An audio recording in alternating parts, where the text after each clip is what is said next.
সকলোকে তেখেতে কন্দুৱাই থৈ গ'ল। খুব দুখ লাগিছে।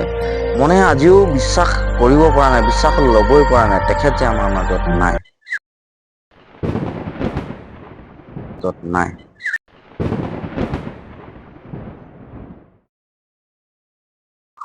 খবৰটো পাই আচলতে আমি বিশ্বাসেই কৰিব পৰা নাছিলো আচলতে, যে এই ককাইদেউ আমাৰ মাজত নাই। তাত গৈ যেতিয়া দেখিলো, গৈ পাই যেতিয়া দেখিলো, চালো, তেতিয়াহে মনে বিশ্বাস কৰিছে। আমাৰ খোৱাং থানাৰ অন্তৰ্গত যিসমূহ আমাৰ গাঁওৰক্ষী বাহিনী আছে, কিন্তু সকলো মূৰত যেন এখন আমাৰ সৰগ ভাগি পৰিলে, তেনেকুৱা অনুভৱ হৈছে। সিদিনা কালিলৈকে কথা পাতি থকা মানুহজন এনেকৈ হেৰাই যাব বুলি কিন্তু আমি সপোনতো ভবা নাছিলোঁ। খবৰ পোৱা অনুসৰি আচলতে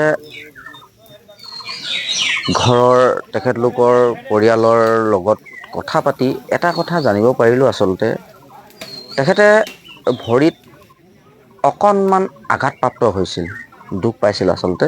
তেখেতে অসম মেডিকেল কলেজ ডিব্ৰুগড়ত তেখেতে ভৰিৰ অপাৰেশ্যন কৰিব গৈছিল।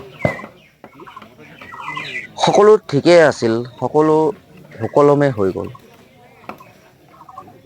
জানিব পৰা অনুসৰি তাত এটা কি বেজি আচলতে তেখেতলোকে প্ৰয়োগ কৰিছিলে, কি বেজি দিছিলে সবিশেষ মই নাজানো। তেখেতলোকৰ ঘৰৰ পৰিয়ালবৰ্গৰ পৰা জানিব পৰা অনুসৰিহে মই আপোনালোকক কথাখিনি অৱগত কৰিছোঁ, কথাখিনিহে আপোনালোকৰ আগত কৈছোঁ। প্ৰথম দিনাখন তেখেতক যিটো বেজি আচলতে দিছিলে, সেইদিনাখন তেখেতৰ উশাহ ল'বলৈ অসুবিধা হৈছিল, কষ্ট পাইছিল। কষ্ট পোৱাৰ লগে লগে তেখেতক অক্সিজেন দিছিল। অক্সিজেন দি সেই দিনটো পাৰ হ'ল।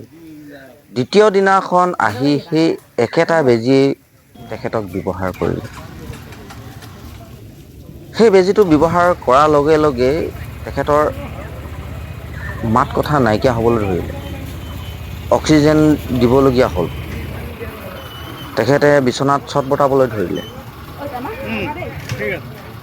অক্সিজেন চিলিণ্ডাৰটোহে আছে, কিন্তু তাত অক্সিজেন নাই। অক্সিজেন দিব নোৱাৰিলে। এজন মানুহক আচলতে তিল তিলকৈ মাৰি পেলোৱাৰ দৰে হ'ল।